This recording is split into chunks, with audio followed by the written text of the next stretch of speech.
പ്രിയമുള്ള ഡോക്ടർ മാരാജി പ്രേക്ഷകരെ, ഡോക്ടർ മാരാജി നിങ്ങളുമായി ചർച്ച ചെയ്യുന്നു വ്യാഴമാറ്റം മകരൻ രാശിക്കാർക്ക് എപ്രകാരമായിരിക്കുമെന്ന വിഷയം. ആദ്യമായി മകരൻ രാശിയെ നിങ്ങൾ മനസ്സിലാക്കുക. മേടം മുതൽ 12 രാശികളിലും 10ാമത്തെ രാശിയാകുന്നു മകരൻ രാശി. ശനിയുടെ സ്വക്ഷേത്രവും ചൊവ്വയുടെ ഉച്ചക്ഷേത്രവും വ്യാഴത്തിൻ്റെ നീചക്ഷേത്രവും മകരൻ രാശിയാകുന്നു. 3 ധർമ്മങ്ങളുള്ള രാശിയാണ് മകരൻ രാശി. മകരൻ രാശിയിൽ ഉത്രാടം നക്ഷത്രത്തിൻ്റെ അവസാനത്തെ 45 നാഴിക, തിരുവോണം നക്ഷത്രം, അവിട്ടം നക്ഷത്രത്തിൻ്റെ ആദ്യത്തെ 30 നാഴികയാണ് വരുന്നത്. ഇന്ന് മകരൻ രാശിക്കാർക്ക് വ്യാഴം 5ാം ഭാവത്തിൽ നിൽക്കുന്നു. കഴിഞ്ഞ വർഷം വ്യാഴം 4ാം ഭാവത്തിലായിരുന്നു. പലപ്പോഴും 4ാം ഭാവം ഒരു സമ്മിശ്രമായ ഗുണദോഷ ഫലങ്ങളാണ് മകരൻ രാശിക്കാർക്ക് ഉണ്ടാക്കിയിരിക്കുക. പക്ഷേ ഈ 5ലെ വ്യാഴം വളരെയധികം ഒരു ക്രിയാത്മകമായ ഒരു ഗുണം മകരൻ രാശിക്കാർക്ക് സംജാതമാകുന്നതാണ്. ഇവിടെ വ്യാഴം 12ാം ഭാവാധിപനും 3ാം ഭാവാധിപനുമാണ്.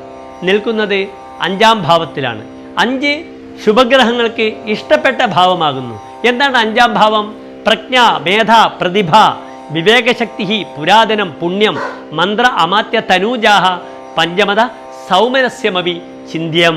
പ്രജ്ഞ, മേധ, ബുദ്ധി, പ്രതിഭ, ബുദ്ധിയുടെ പൂർണ്ണത, വിവേകശക്തി എല്ലാം തിരിച്ചറിയുവാനുള്ള ഒരു കഴിവ്, നന്മകൾ, പൂർവികമായ പുണ്യം, ഇതൊക്കെ 5ാം ഭാവം കൊണ്ട് ചിന്തിക്കണം. അവിടെ നിൽക്കുന്ന ശുഭഗ്രഹമായ ദേവാചാര്യനായ വ്യാഴം നല്ല ശുഭഫലത്തെ ചെയ്യുന്നതാണ്. ചമത്കാരി ചിന്താമണി ആചാര്യൻ പറഞ്ഞത് വിലാസേ മതിർ ബുദ്ധികേ ദേവബുദ്ധേ ഭവേ ജൽപക കൽപകോ ലേഖകോവ എന്നാണ്.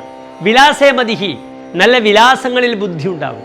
രചനാപരമായ കഴിവുകൾ വളരെ കൂടും. ജൽപക കൽപകോ ലേഖകോവ, ധാരാളം എഴുതുവാനും കൽപ്പിക്കുവാനുമുള്ള കഴിവ് ഈ വ്യാഴം തരുന്നതാണ്. സുതേ വിദ്യമാനെ വയോന്തേ വിഭൂതിഹി, മക്കളെ കൊണ്ട് അവസാനമാണ് തനിക്ക് ഐശ്വര്യം ഉണ്ടാവുക. ഫലോപദ്രവ പാകകാലേ ഫലസ്യ, ഒരു ഫലം പഴുത്ത് പറിക്കാൻ നോക്കുമ്പോൾ പുഴുക്കുത്തുകൾ കാണപ്പെടുന്നു എന്നും ആചാര്യൻ പറഞ്ഞിട്ടുണ്ട്. സന്താന വിഷയത്തിലേക്ക് ആ 5ാം ഭാവത്തിലുള്ള വ്യാഴത്തിൻ്റെ സ്ഥിതി അത്ര നല്ലതല്ല. എന്തുകൊണ്ടാണ്? വ്യാഴം പുത്രകാരകനാണ്. 5ാം ഭാവം കൊണ്ടാണ് മക്കളെ ചിന്തിക്കുന്നത്. പക്ഷേ സന്താനകാരകനായ വ്യാഴം സന്താന സ്ഥാനത്ത് വന്നാൽ അത്ര ശുഭമല്ല. വിവാഹകാരകനാണ് ശുക്രൻ. ആ ശുക്രൻ വിവാഹഭാവമായ 7ാം ഭാവത്തിൽ വന്നാൽ ഭാര്യാസുഖം ലഭിക്കുകയില്ല. സഹോദരകാരകനാകുന്നു ചൊവ്വ. ഈ ചൊവ്വ സഹോദരഭാവമായ 3ാം ഭാവത്തിൽ വന്നാൽ സഹോദര ഗുണം ലഭിക്കുകയില്ല. പിതൃകാരകനാണ് സൂര്യൻ. ഈ സൂര്യൻ പിതൃഭാവമായ 9ാം ഭാവത്തിൽ വന്നാൽ പിതാവിന് നന്മ ലഭിക്കുകയില്ല. അതുകൊണ്ട് ഈ വ്യാഴം സന്താന വിഷയത്തിലേക്ക് ചില ബുദ്ധിമുട്ടുകൾ ഉണ്ടാക്കും മകരൻ രാശിക്കാർക്ക്. പക്ഷേ ബാക്കി എല്ലാ വിഷയവും ഈ വ്യാഴം ചെയ്തു തരുന്നതാണ്. അവരുടെ വിദ്യാഭ്യാസം, ലോണ് ലഭിക്കുക, അവരുടെ വിദേശ യാത്ര, ഇതിനൊക്കെ ഈ വ്യാഴം അനുകൂലമായ ഒരു നിലപാട് നിങ്ങൾക്കായി ഒരുക്കുന്നതാണ്. ഇവിടെ ഞാൻ സൂചിപ്പിച്ചു, മകരൻ രാശിക്കാർക്ക് വ്യാഴത്തിന് 12ാം ഭാവാധിപത്യവും 3ാം ഭാവാധിപത്യവുമാണ് ഉള്ളത്. എന്താണ് 12ാം ഭാവം? പാപം, വ്യയം ച പതനം, നിരയം വാമമമ്പകം, സ്ഥാനഭ്രംശം ച വൈകല്യം, ദ്വാദശേന വിചിന്തയേത്. പാപകർമ്മങ്ങൾ, വ്യയം, ദുർച്ചലവ്, പതനം, വീഴ്ച, നരകം, ഇടത്തെ കണ്ണ്, സ്ഥാനഭ്രംശം, ശരീരത്തിനുണ്ടാകുന്ന വൈകല്യങ്ങൾ, ഇതൊക്കെ 12ാം ഭാവം കൊണ്ടാണ് ചിന്തിക്കുന്നത്. പക്ഷെ ഇവിടെ 12ാം ഭാവാധിപനായ ഗ്രഹം വളരെ ബലവാനാണ്. വ്യയേഷുദുർ വയസ്യതി വ്യയം കരോതി സജ്ജനെ. 12ാം ഭാവാധിപനായ വ്യാഴം ബലവാനായി നിൽക്കുമ്പോൾ സജ്ജനങ്ങൾക്ക് വേണ്ടി ധാരാളം ധനം ചെലവാക്കുന്നു, നല്ല കാര്യങ്ങൾക്കായി ചെലവാക്കുന്നു എന്നർത്ഥം. അഘൗഘനാശിനിയും സദാ ശുഭക്രിയാതിരേകതാം, പാപനാശകരങ്ങളായ ശുഭകർമ്മങ്ങൾ 12ലെ വ്യാഴം 5ാം ഭാവത്തിൽ നിന്നുകൊണ്ട് ചെയ്യും. നൃപപ്രിയത്വമാന്യതാം പരിച്ഛദാദി ലഭ്യതാം, നല്ല അകമ്പടിക്കാരെ ലഭിക്കുന്നു. രാജാവിന് പ്രിയപ്പെട്ട ആളാകുന്നു. സമൂഹത്തിൽ മാന്യത കൈവരുത്തുന്നു. ഇതൊക്കെ 12ാം ഭാവാധിപനായ വ്യാഴം 5ൽ നിൽക്കുന്ന ഈ ഒരു വർഷക്കാലം, ഈ മെയ് 1 മുതൽ 2025 മെയ് 15 വരെ മകരം രാശിക്കാർക്ക് സംഭാവന ചെയ്യുന്നതാണ്. പിന്നെ വ്യാഴത്തിന്റെ അടുത്ത കാരകത്വം 3-ാം ഭാവാധിപനാണ്. 3-ാം ഭാവം എന്താണ്? ധൈര്യം, വീര്യം, ദുർബുദ്ധി, സഹോദരങ്ങൾ, പരാക്രമം, തൻ്റെ വലത്തെ ചെവി, തൻ്റെ സഹായികൾ, ഇവരൊക്കെ 3-ാം ഭാവം കൊണ്ട് ചിന്തിക്കപ്പെടണം. ആ 3-ാം ഭാവാധിപൻ ഇഷ്ടസ്ഥാനത്ത് നിൽക്കുന്നതാകയാൽ അതിൻ്റെ ഗുണഫലങ്ങളും കൂടി മകരം രാശി അനുഭവിക്കുന്നതാണ്. ശൗര്യ സവീര്യ സഹജാനുകൂല്യം സന്തോഷ വാർത്ത ശ്രവണം ച ശൗര്യം സേനാപതിത്വം ലഭതേഭിമാനം ജനാശ്രയം സദ്ഗുണഭാജനത്വം.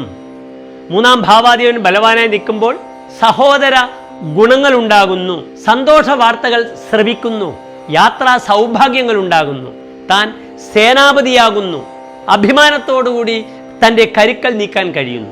മകരം സ്വതവേ ചരരാശിയാണ്. അടനഹ, ഒരു ദേശത്തിൽ നിന്നും മറ്റൊരു ദേശത്തിലേക്ക് സഞ്ചരിക്കുന്നു മകരം രാശിക്കാർ. സമുദ്രതീരത്തുള്ള നഗരങ്ങളിൽ ഇവർ താമസിക്കുന്നു. ഈ മകരം രാശിക്കാർക്ക് ഈ വ്യാഴമാറ്റം വിദ്യാഭ്യാസ മേഖലയിലായാലും സാമ്പത്തിക മേഖലകളിലായാലും ഉപരിപഠനത്തിനായാലും ധനപരമായ ബാങ്കിങ് സെക്ടേഴ്സുമായി ബന്ധപ്പെട്ട് കിടക്കുന്ന ലോണുകൾ, ഇതിനൊക്കെ വളരെ അനുകൂലമായ വർഷമായിരിക്കും 2025 മെയ് 15 വരെയുള്ള ഈ വ്യാഴത്തിൻ്റെ സമയം. നന്നായി പ്രാർത്ഥിക്കുക, വിഷ്ണു പ്രീതികരങ്ങളായ കർമ്മങ്ങൾ ചെയ്യുക, തുളസിമാല ഭഗവാനെ ചാർത്തുക, വിഷ്ണു ക്ഷേത്ര ദർശനം നടത്തുക, തുളസിമാല പാൽപ്പായസം ഭഗവാനെ സമർപ്പിക്കുക. മറ്റൊരു പ്രധാനപ്പെട്ട വിഷയം, തൻ്റെ മക്കൾക്ക് സന്താനങ്ങളില്ലാതെ വിഷമിക്കുന്ന അച്ഛനമ്മമാർക്ക് ഈ വ്യാഴം മുത്തശ്ശനും മുത്തശ്ശിയുമാകാനുമുള്ള ഒരു വലിയ സൗഭാഗ്യവും തരുന്നതാണ്. ഈ വ്യാഴമാറ്റം മകരം രാശിക്കാർക്ക് ഇന്ത്യൻ സിനിമാ മേഖലയിൽ ഒരു നവ ഉന്മേഷം പ്രദാനം ചെയ്യുന്ന വർഷമായിരിക്കാം. ഹിന്ദിയിലെ ദ കിങ് ഖാൻ തിരുവോണ നക്ഷത്രമാണ് ഷാറുഖ് ഖാൻ. അദ്ദേഹത്തിന് ഏറ്റവും അനുകൂലമായ വർഷമായിരിക്കും ഈ ഒരു വർഷം. അതേ രീതിയിൽ നമ്മുടെ പ്രിയപ്പെട്ട രജനീകാന്ത് തിരുവോണ നക്ഷത്രമാണ്. അദ്ദേഹത്തിനും ഏറ്റവും അനുകൂലമായ വർഷമായിരിക്കും ഈ ഒരു വർഷം.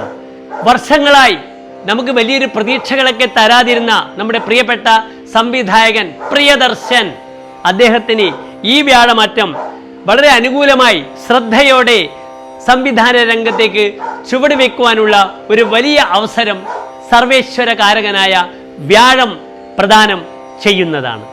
നന്ദി, നമസ്കാരം.